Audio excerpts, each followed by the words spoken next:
أعوذ بالله من الشيطان الرجيم بسم الله الرحمن الرحيم ولقد آتيناك سبعا من المثاني والقرآن العظيم ولقد اور البتہ تحقیق آتیناکا ہم نے دی آپ کو، ہم نے عطا کی آپ کو سبعاً سات من المثانی بار بار پڑھی جانے والی آیات، والقرآن العظیم اور عظمتوں والا قرآن۔ پچھلی آیات میں مختلف قوموں کے حالات ذکر ہوئے، پھر اس کے بعد مکہ والوں کا جو رویہ تھا رسول کریم صلی اللہ علیہ وآلہ وسلم کے ساتھ، اس کا ذکر کرتے ہوئے آگے اس کی کچھ تفصیل بھی آ رہی ہے۔ اللہ نے پیغمبر صلی اللہ علیہ وآلہ وسلم سے فرمایا آپ نے درگزر سے کام لینا ہے، آپ کا منصب بہت بلند ہے، یہ جیسا بھی رویہ اختیار کریں آپ نے ان کو جواب نہیں دینا، بلکہ بہترین درگزر سے کام لینا ہے۔ بڑے منصب پر فائز شخص اگر لوگوں کی باتوں کا اور لوگوں کے اعتراضات کا جواب دینا شروع کر دے تو وہ اپنے کام سے توجہ ہٹا بیٹھتا ہے۔ لہذا اللہ کی طرف سے یہ تعلیم اور تلقین کہ آپ ادھر گزر سے کام لینا ہے۔ اب اللہ تعالیٰ نے آپ کو بتایا کہ آپ کا منصب کتنا اونچا ہے، دنیا میں جو کچھ بھی ہے، آسمان زمین ان کے درمیان جو کچھ، اب ان کو ہم نے جو کچھ دیا ہے اس کی بھی ہلکی سی جھلک آپ کو دے دیتے ہیں مختصر طور پر، وہ اگلی آیت میں، لیکن جو آپ کو ملا ہے نا وہ اس سب سے کہیں اونچا ہے۔ وہ کیا ہے کہ ہم نے آپ کو 7 بار بار پڑھی جانے والی آیات دی۔ رسول اللہ صلی اللہ علیہ وسلم نے خود فرمایا اس آیت کی تفسیر میں صحیح بخاری شریف میں کہ السبع المثانی، یہ جو 7 بار بار پڑھی جانے والی آیات ہے نا، یہ ام القرآن، یہ قرآن پاک کی سب سے بنیادی سورت اور اصل سورت یعنی سورت الفاتحہ ہے۔ سعید بن معلہ رضی اللہ تعالی عنہ ان کی تفصیلی حدیث مروی ہے، ان سے رسول اللہ صلی اللہ علیہ وسلم نے فرمایا تھا کہ یہ جو 7 بار بار پڑھی جانے والی آیات ہے نا، یہ سورت الفاتحہ ہے۔ ام القرآن ہی السبع المثانی، یہ سورت الفاتحہ یہ ہیں وہ 7 آیات، کیونکہ ہر نماز میں پڑھی جاتی ہیں، بار بار پڑھی جاتی ہیں، تو یہ وہ اللہ تعالیٰ نے نبی اکرم صلی اللہ علیہ وسلم کو عطا کی۔ قرآن پاک میں ایک اور مقام پر بھی ہے اللہ نزل احسن الحدیث کتابا متشابہا مثانی، یہ جو قرآن ہے نا اللہ نے بہترین حدیث نازل کی ہے، اور اس سے ملتی جلتی ایک اور چیز بھی کتاب بھی، اور یہ سب بار بار پڑھی جانے والی ہیں۔ قرآن پاک بار بار پڑھا جاتا ہے، دنیا بھر میں پڑھا جاتا ہے، اس کی تلاوت دن رات جاری رہتی ہے، تو اس کا بھی خلاصہ اور اس کا اصل سورت الفاتحہ ہے، کیونکہ پورے قرآن کا خلاصہ سورت الفاتحہ میں ہے، اور سورت الفاتحہ کا خلاصہ ایاک نعبد و ایاک نستعین میں ہے۔ تو فرمایا بالقرآن العظیم، اور قرآن عظیم اس سے مراد بھی سورت الفاتحہ ہے، جیسا کہ رسول اللہ صلی اللہ علیہ وسلم نے خود اپنی حدیث میں اس کی وضاحت کر دی۔ یہ جو 7 بار بار پڑھی جانے والی ہے اور عظیم قرآن ہے نا، یہ سورت الفاتحہ ہی ہے۔ بعض مفسرین کا کہنا ہے پورا قرآن بھی مراد ہے، لیکن اللہ کے نبی صلی اللہ علیہ وسلم نے خود وضاحت فرما دی تو اس سے ہمیں پتہ چل گیا۔ تو اللہ نے آپ کو یہ بتایا کہ آپ کو اللہ نے یہ سورت الفاتحہ ہی ایسی عظیم الشان سورت عطا کر دی ہے کہ اس کا مقابلہ دنیا کا سارا مال و متاع بھی نہیں کر سکتا، صرف ایک سورت کا مقابلہ۔ تو اللہ نے اتنا بڑا آپ پر انعام کیا ہے، اتنا بڑا گفٹ اللہ نے آپ کو دیا ہے، لہذا اس گفٹ کے ہوتے ہوئے لا تمدن، نہ آپ دراز کریں، نہ آپ اٹھائیں عینئی کا اپنی آنکھوں کو، الا اس کی طرف، ما جو متعنا ہم نے متاع دیا، سامان دیا، بہی اس کے ساتھ، ازواجن بہت ساری قسموں کو، بہت سارے لوگوں کو، منہم ان میں سے بہت سارے لوگوں کو ہم نے جو معلوم عطا دیا ہے نا، آپ نے اس کی طرف نظر اٹھا کے بھی نہیں دیکھنا، اس کی حیثیت ہی کوئی نہیں ہے۔ کسی کو ساری دنیا بھی مل جائے تو اللہ کے ہاں تو ساری دنیا کی قدر و قیمت بھی مچھر کے پر کے برابر بھی نہیں ہے۔ تو اللہ نے آپ کو یہ جو 7 آیات پر مشتمل اکیلی سورہ فاتحہ دی ہے نا، یہ ان کو ملنے والے سارے مال و متاع سے کہیں زیادہ قیمتی ہے، لہذا آپ نے ان کے مال و متاع کی طرف نظر اٹھا کے بھی نہیں دیکھنا۔ یہ ہے اللہ کے دین کا کام کرنے والوں کے نام کی نصیحت۔ ایسے ہی لوگوں کی طرف نظریں اٹھا کے دیکھتے ہیں للچائی ہوئی نگاہوں کے ساتھ، پتہ نہیں کس سے کیا مل جائے۔ یہ مصلی امامت میں کھڑا ہونے والا ایک امام، وہ جو سورہ فاتحہ پڑھتا ہے، ساری دنیا کو ملنے والی نعمتوں سے کہیں زیادہ ہے۔ تو اللہ نے اپنے پیارے نبی کریم صلی اللہ علیہ وسلم کو گویا کہ خودداری سکھائی، ٹھیک ہے نا، یہ بلند ہمت ہی سکھائی کہ آپ کے پاس تو بہت کچھ ہے ان کے مقابلے میں۔ پھر کہا ولا تحزن، اور آپ غم نہ کریں، علیہم ان پر، یہ جو آپ کی مخالفت کرتے ہیں، دن رات آپ پر کیچڑ اچھالتے ہیں، آپ کو ستاتے ہیں، تنگ کرتے ہیں، آپ کی دعوت کو قبول نہیں کرتے، مانتے نہیں، یہ جہنم میں جانے والی راہ پر گامزن ہیں، آپ ان پر غم نہ کریں۔ اللہ نے ان کو پیدا کیا ہے نا، تو اللہ تعالیٰ کی مرضی ہے، جب یہ اس راستے کا انتخاب ہی نہیں کرتے تو پھر اللہ تعالیٰ ایسے ہی اپنا دین ان کو سجا دے اور قبول کرنے کی توفیق دے۔ جب بندے کے اپنے دل میں اس کی قدر نہیں ہے تو اللہ کسی کے ساتھ زبردستی نہیں کرتا، اس لیے اگر یہ خود بڑھیں گے نا پھر اللہ ان کے لیے راہیں ہموار کر دے گا۔ تو ان کے اس رویے پر آپ غم زدہ نہ ہو، آپ پریشان نہ ہو، آپ نے ان پر غم نہیں کرنا۔ وَخْفِضْ، اور جھکا دیجئے، جناح کا اپنا پہلو، للمؤمنین، ایمان والوں کے لیے۔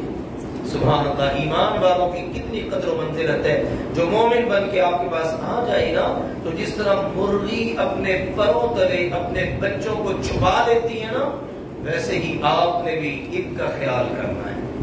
پرندہ ہوتا ہے یہ جناب، یہ پر کو کہا جاتا ہے، پرندوں کے پر، مرغی کے پر، لیکن پرندہ بھی خوف کے وقت اور کسی آفت کے وقت اپنے بچوں کو اپنے پروں تلے چھپا دیتا ہے، ان کا محافظ بن جاتا ہے۔ تو کہا میرے پیغمبر آپ بھی ایمان والوں کے لیے ایسے ہی محافظ بن جائیے، ان کا خیال کریں، ان کے لیے دعائیں کریں، ان کے لیے اللہ تعالیٰ سے استغفار کریں، جیسے قرآن پاک کی دیگر آیات میں بیان ہوا ہے۔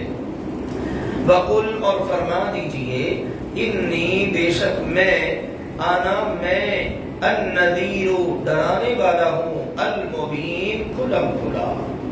اب یہاں پر بشارت دینے کا اللہ نے ذکر نہیں کیا، کیونکہ یہاں پر ساری باتیں ہی اس قسم کی ہو رہی ہیں کہ ان کے اندر ڈرانے کی ضرورت زیادہ ہے، خبردار کرنے کی ضرورت زیادہ ہے۔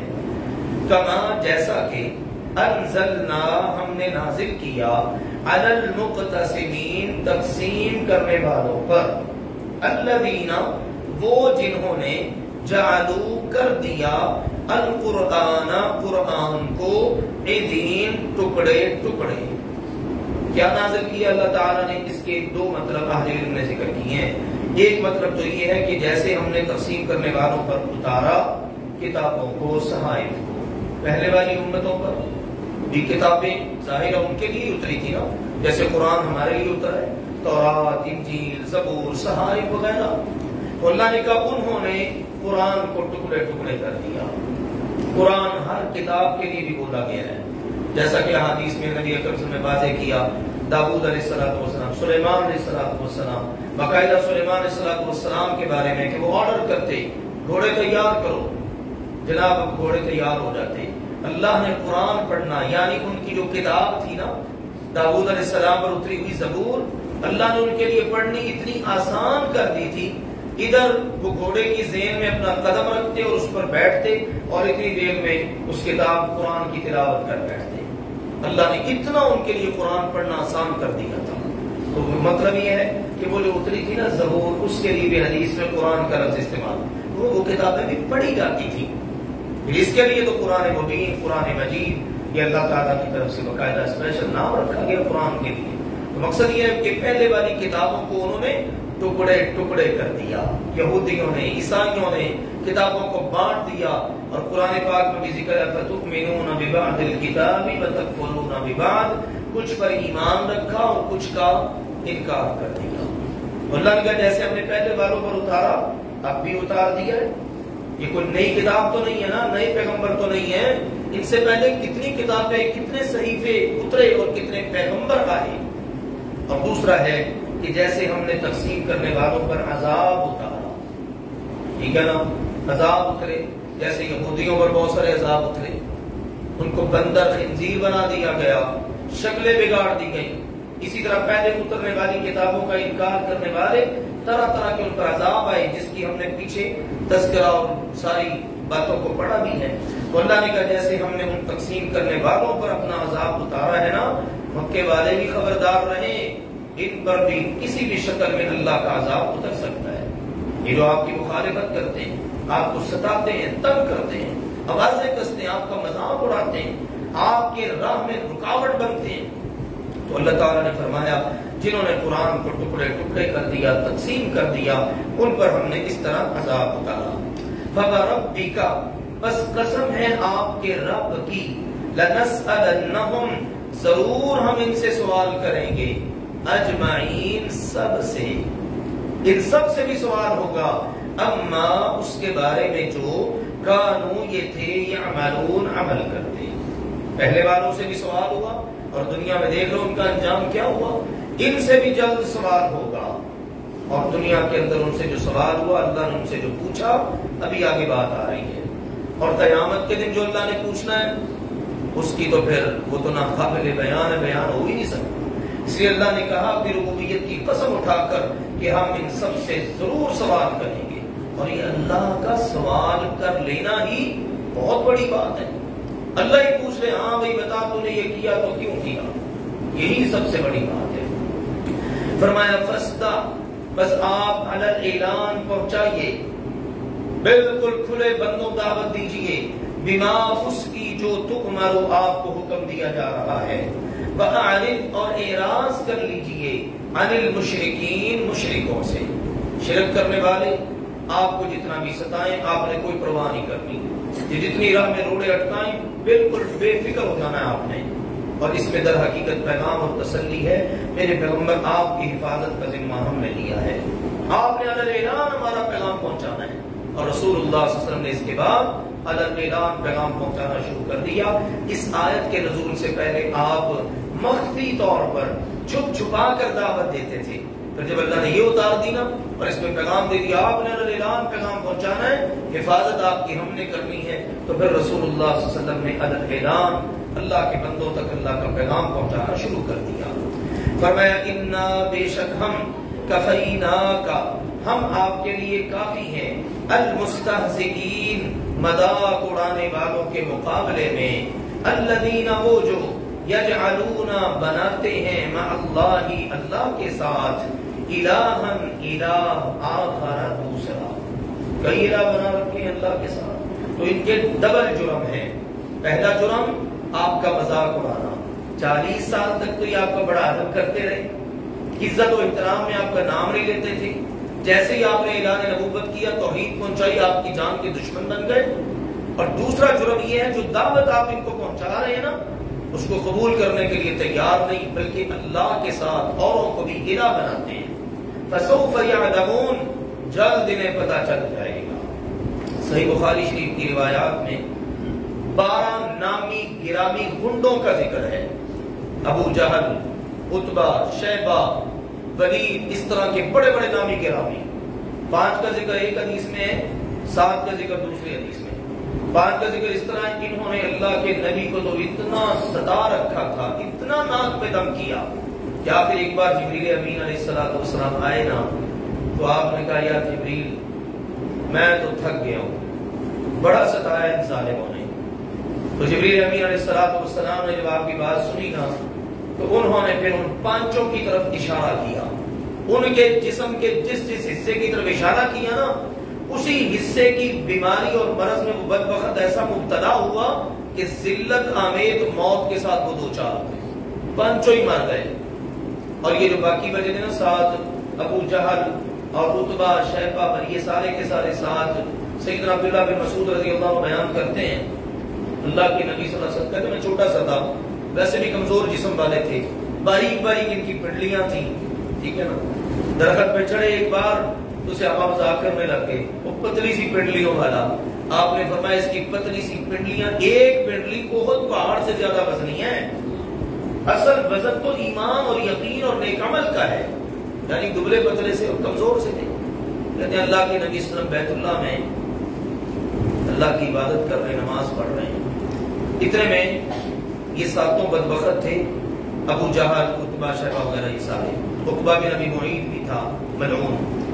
ابو جہل کہنے لگا وہ فلاں قبیلے میں بنو فلاں نے اونٹ نہر کیا ہے اور اس کی اوجڑی اور وہ جو بچے کے رحم کی جھلی ہوتی ہے وہ پڑی ہے, کون ہے جو جا کے اٹھا کے لائے گا اور محمد کی گردن پہ رکھے گا صلی اللہ علیہ وسلم. یہ عقبہ بدبخت اٹھا اور یہ جا کے اٹھا لایا اور اٹھا کے لا کے اللہ کے نبی صلی اللہ علیہ وسلم کی کمر گردن پہ رکھ دی جب آپ سجدے کی حالت میں تھے.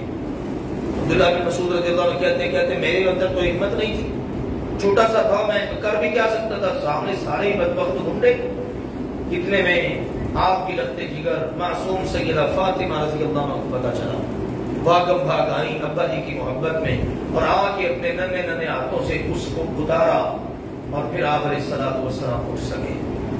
جب آپ اٹھے نا تو آپ کی زبان مبارک سے دعا نکلی. آپ نے کہا اللہم علیک بأبی جہل, اے اللہ ابو جہل کو پکڑنا آپ کے اوپر لازم ہے. تیرے پیغمبر کے ساتھ انہوں نے انتہا کر دی. ایک ایک کر کے آپ نے نام لیا. سیدنا عبداللہ بن مسعود رضی اللہ عنہ فرماتے ہیں ان ساتوں بدبختوں کو ہم نے بدر کے کنویں میں مردار پڑا ہوا اپنی آنکھوں سے دیکھا اور اس وقت ان پر یہ بددعا بڑی شاق گزری.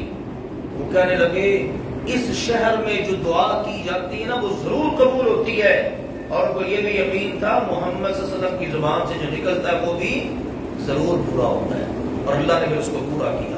اللہ نے یہی کہا یہاں پر میرے پیغمبر آپ کا جو مذاق اڑانے والے ہیں نا ان کے خلاف ہم آپ کے لیے کافی ہیں, ہم ہیں نا آپ کے محافظ.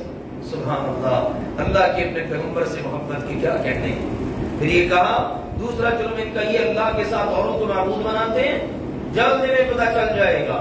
اور دیکھ لیا سب لوگوں نے ان کا برا انجام, اور جو قیامت کے دن حال ہونا ہے وہ تو کسی کو بھی نہیں پتا. اس لیے جو اللہ کے نبی کو مذاق اڑاتا ہے نا وہ چاہے پچھلے ادوار میں یا موجودہ دور میں ہے, اللہ اس کو نشان عبرت بنا کے رکھتا ہے. یہ اللہ کا وعدہ ہے اور قیامت تک کے لیے اللہ کا وعدہ ہے. کسی کو انجام پتہ چلے نہ چلے, وہ مذاق اڑانے والے کو پتہ چل ہی جاتا ہے کہ میرے ساتھ کیا بیت رہی ہے. اللہ نے فرمایا وَلَقَدْ اور البتہ تحقیق نعلم ہمیں علم ہے انکا کہ بے شک آپ یزید کو تنگ پڑتا ہے صدر کا آپ کا سینہ بما یقولون اس پر جو یہ کہتے ہیں. یہ دن رات اپنی زبان سے بکتے ہیں, کبھی آپ کو ساحر, کبھی شاعر, کبھی جادوگر, کبھی مجنون, کبھی کچھ, اور آپ پر تان و تشنیع, آپ کی ناک میں انہوں نے دم کر رکھا ہے, آپ کو ستا رکھا ہے. ہمیں پتا ہے ان کی باتوں پر آپ کا سینہ تنگ پڑتا ہے, لیکن میرے پیغمبر جواب نہیں دینا, اس میں وقت ضائع نہیں کرنا. اللہ کیا کروں؟ سنیے میرے پیارے بھائیوں کام کی باتیں. بس آپ تسبیح بیان کریں بحمد ربک, اپنے رب کی حمد کے ساتھ. یہ آپ کو برا کہتے ہیں اور آپ کیا کریں؟ اپنے رب کی حمد و ثنا بیان کریں, آپ اپنے رب کی پاکیاں بیان کریں. وَقُمْ مِنَ السَّاجِدِينَ اور سجدہ کرنے والوں میں سے ہو جائیں, نماز پڑھیں. یہ ہے اہم بات جو ہمیں سمجھنی چاہیے. لوگ کیچڑ اچھالتے ہیں, لوگ باتیں کرتے ہیں, تان و تشنیع کرتے ہیں, اور یہ بات یاد رکھیے کرنا بندے نے وہی کچھ ہوتا ہے جس کے لیے وہ پیدا ہوا ہوتا ہے. جو کام کے لیے پیدا ہوا ہے اس نے کام کرنا ہے, اور جو باتوں کے لیے پیدا ہوا ہے اس نے باتیں کرنی ہے. ہر کوئی اپنا مقصد پورا کر رہا ہے, تو کام میرے پیغمبر یہ کرتے نہ کرتے رہیں. آپ نے ان کے جواب میں وقت ضائع نہیں کرنا. آپ دو کام کریں, اپنی زبان پر اپنے رب کا ذکر رکھیں, سبحان اللہ و بحمدہ, سبحان اللہ والحمدللہ. اس کام دل کو سکون ملے گا, دل کی تنگی دور ہوگی. اور زیادہ مسئلہ ہونا وضو کر کے آ کے میری بارگاہ میں نفل پڑھیں, سجدہ کریں. اور پھر اس کے بعد اللہ کے نبی کا معمول یہی بن گیا. باہر کے ستائے آتے نا تو ہماری مائیں بتاتی ہیں ازواج مطہرات کہ آپ وضو کرتے, مصلی بچھاتے اور نماز شروع کر دیتے, پھر اللہ کے آگے گر گراتے, اللہ کی بارگاہ میں سجدے میں سر رکھ کے روتے. پھر جس وقت نماز مکمل ہوتی نا خشاش جیسے آپ کے اوپر سے وزن اتر گیا ہے، بوجھ اتر گیا ہے. تو یہ ہماری زندگی کے لیے بھی یہ چیز ہے. ہم لوگوں کے آگے رونے کی بجائے ہم اللہ کے آگے رویا کریں. اور کہا وَاعْبُدْ رَبَّكَ، اور اپنے رب کی عبادت کرتے رہیے حتیٰ یہاں تک کہ یأتیک آ جائے آپ کو الیقین، یقین یعنی موت آنے تک آپ اپنے رب کی عبادت کرتے رہیں. اب یہاں پر یقین سے مراد ہے موت، کیونکہ موت آنا سب کو پتا ہے کہ یقینی ہے. کوئی بندہ دنیا میں ایسا نہیں ہے جس کو یہ نہیں پتا کہ موت آنی ہے. بھلے وہ کافر ہے، انکار ہر چیز کا کرتے ہیں لوگ، موت کا انکار نہیں ہو سکتا کیونکہ آنکھوں سے دیکھتے ہیں. ہمارے بڑے مر گئے، ہم سے بعد آنے والے مر گئے، ہم نے بھی مرنا ہے، اس لیے اللہ نے کہا یقین. بعض صوفی منش لوگ یا پیر پرست لوگ وہ پتہ کیا کہتے ہیں، پیر بھی کہتے ہیں یقین. اس کے آیت کا مطلب یہ ہے جب تک آپ کو یقین نہیں نہ آتا اس وقت تک رب کی عبادت کریں. جب یقین آ جائے تو ہر چیز کی چھٹی ہے. وہ کہتے ہیں یار ہم تو یقین کے اس درجے پر فائز ہیں، اب ہم نے نماز کوئی نہیں پڑھنی، روزہ کوئی نہیں رکھنا، کوئی اچھا کام نہیں اب کرنا، کیونکہ ہم یقین کے بڑے اعلیٰ درجے پر فائز ہیں. سوچنے کی بات ہے، سب سے بلند درجے پر یقین کے کون فائز تھے؟ رسول اللہ صلی اللہ علیہ وسلم، پھر صحابہ کرام رضوان اللہ علیہم اجمعین. لیکن وہ سب تو اپنی وفات تک عبادت کرتے رہے نا. رسول اللہ صلی اللہ علیہ وسلم مرض الموت، وہ بیماری جس میں آپ کی وفات ہوئی ہے، اس کے اندر بھی آپ عبادت کرتے رہے، نماز پڑھتے رہے باقاعدہ اللہ کی عبادت میں. صحابہ کرام کی زندگیوں تو لہٰذا یہ بالکل غلط اس کا مطلب بیان کیا جاتا ہے، چونکہ یہ پیروں کے ہاں اور اس طرح کی صوفیاء کے ہاں یہ چیزیں بیان ہوتی ہیں. ان چیزوں کا بیان بھی بڑا ضروری ہے. اس کا یہ مطلب نہیں، اس کا مطلب یہ ہے موت آنے تک اپنے رب کی عبادت میں لگے رہیے. اللہ تعالی ہم سب کو قرآن و سنت کا فہم عطا فرمائے. وَلَقَدْ آتَيْنَاكَ سَبْعًا مِّنَ الْمَثَانِي وَالْقُرْآنَ الْعَظِيمَ، اور البتہ تحقیق ہم نے آپ صلی اللہ علیہ وسلم کو 7 بار پڑھی جانے والی آیات اور عظیم الشان عظمتوں والا قرآن عطا کیا ہے. لا تمدن عینیک الی ما متعنا به ازواجا منهم، ہم نے ان میں سے بہت سارے لوگوں کو جو مال و متاع دیا ہے اس کی طرف آپ اپنی آنکھوں کو اٹھا کر بھی نہ دیکھیے. ولا تحزن علیہم، اور ان پر آپ غم نہ کریں. واخفض جناحک للمؤمنین، اور اپنے پہلو مؤمنوں کے لیے جھکا دیجیے. وقل، اور فرما دیجیے انی انا النذیر المبین، بے شک میں تو واضح کھلم کھلا ڈرانے والا ہوں. کما انزلنا علی المقتسمین، جیسا کہ ہم نے تقسیم کرنے والوں پر اتارا. الذین جعلوا القرآن عضین، وہ جنہوں نے قرآن کو ٹکڑے ٹکڑے کر دیا. فوربک لنسألنہم اجمعین، بس قسم ہے آپ کے رب کی ضرور بالضرور ہم ان سب سے سوال کریں گے. اما كانوا يعملون، اس کے بارے میں جو وہ عمل کیا کرتے تھے. فاصدع بما تؤمر، بس جو کچھ آپ کو حکم دیا جا رہا ہے اس کو علن اعلان لوگوں تک پہنچا دیجیے. فاعرض عن المشرکین، اور مشرکوں کی پرواہ نہ کریں. انا کفیناک المستہزئین، بے شک ہم آپ کا مذاق اڑانے والوں کے مقابلے میں آپ کے لیے کافی ہیں. الذین یجعلون مع اللہ الہا آخر، وہ جو اللہ کے ساتھ کسی اور الہ کو بھی پکارتے ہیں اور الہوں کو بھی مقرر کرتے ہیں. فسوف یعلمون، بس جلد ہی وہ جان جائیں گے. وَلَقَدْ نَعْلَمُ أَنَّكَ يَضِيقُ صَدْرُكَ بِمَا يَقُولُونَ، اور البتہ تحقیق ہم جانتے ہیں کہ بے شک ان کی باتوں پر آپ کا سینہ تنگ پڑتا ہے. فَسَبِّحْ بِحَمْدِ رَبِّكَ، بس آپ اپنے رب کی حمد کے ساتھ تسبیح بیان کیجیے. وَقُم مِّنَ السَّاجِدِينَ، اور سجدہ کرنے والوں میں سے ہو جائیے. وَاعْبُدْ رَبَّكَ، اور اپنے رب کی عبادت کرتے رہیے. حَتَّى يَأْتِيَكَ الْيَقِينُ، حتیٰ کہ آپ کو یقین یعنی موت آ جائے. سبحانک اللہم